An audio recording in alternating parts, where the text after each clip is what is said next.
توصیه میدادید برای اونهایی که خود روزدار هستن و در همین ماه رمضان، آیا از بالا بردن همون نرخ اینها سود میگیرند برای اخرا و عقبای خود و یا نه؟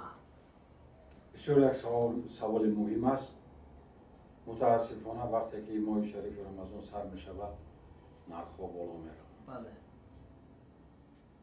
یا اینکه سوداگران بسیار وقت از ترازو میزنند.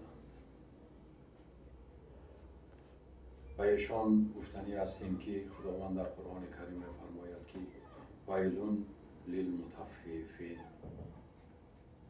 یعنی که آتش زبانه زننده دوزخ انتظار آنهایی هست که آنها از ترازو فریب میکنند. با ترازویی که حال و فند مردم میکنی، روز فردا نامه اعمال تو بر میکشند. حاضر همه رو به تجارت آوردگی هستند. بازارها، مواد خوراکه در بازار، لباس در بازار، همه در بازار. لیکن صد افسوس که بعضی وقت می شود نرخ‌ها رو خیلی بالا می بردارند، نرخ‌ها رو صنعی بالا می بردارند. این کار رو نکنند و انصاف دست بزنند. مومن برادر مومن است کو. آن چیزی که برای نفس خود دوست می‌داری برای برادر مومنت نیز همان رو دوست بدار. و از گرانی نرخ‌ها همه ضرر می‌بینند.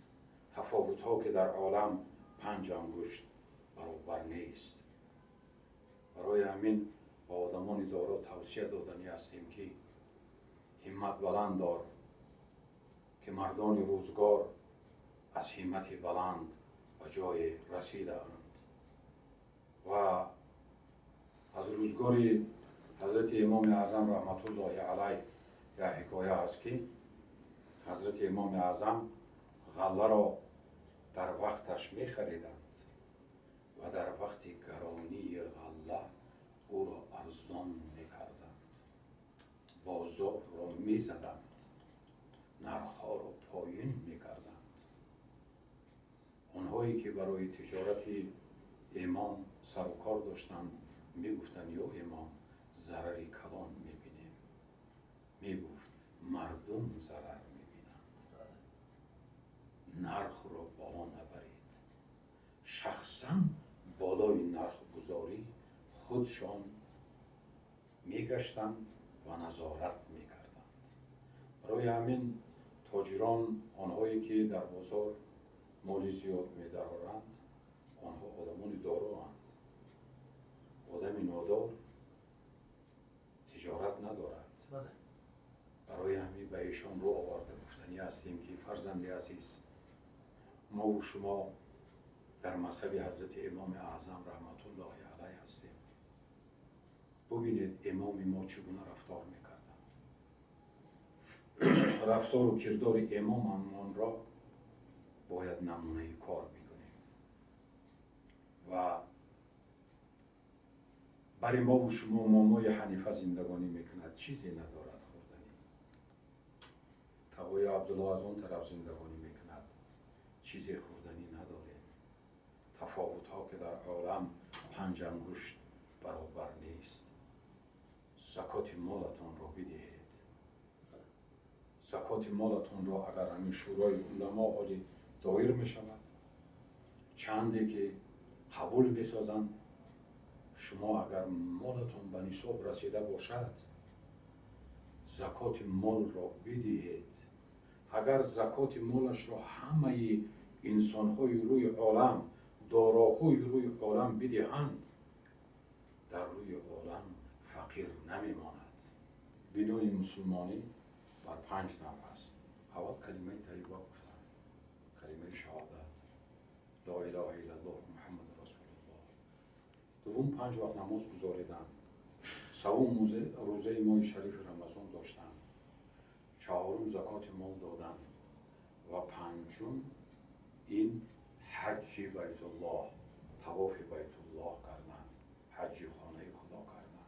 قدرت بر توانایی. قدرت بر توانی اگر مال او. همین دوی آخرش قدرت بر توانایی است. بله بله. گپ در سر چی می رود؟ گپ در سر این می رود که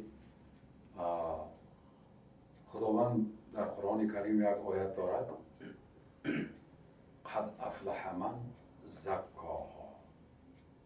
پس به درستی گردن آن شخص از آتش دوزخ آزاد می شود که او زکات مالش را می دهد یا صدقه فیتر می دهد. بسیاری ها می گویند که این آیت صدقه فیتر در نظر داشته شده است. پس برای همین توصیه داده می شود که بسیارتر وقت زکات مالشان را آدمان در ماه شریف رمضان می دهند. همین انداز وقتی که از دارایی میدهند این زکات نیست آیا؟ زکات دیگر است.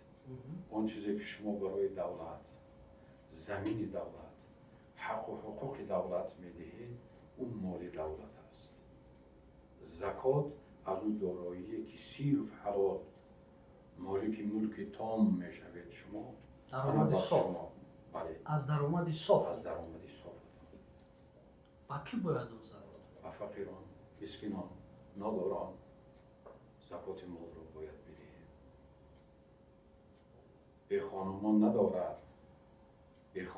ندارد چیزی بجز خدای، او را گدا مگو که سلطان گدای اوست. دارایان، سرمایه داران پیش آدم نادار می آید و گردنش را کج می کند. زکات مالم را بگی، این حق من نیست، این حق الله است، این حق خدا است، این حق تو است. ای فقیر، تو حقت را بگیر با گردن کج. این خیلی مهم است.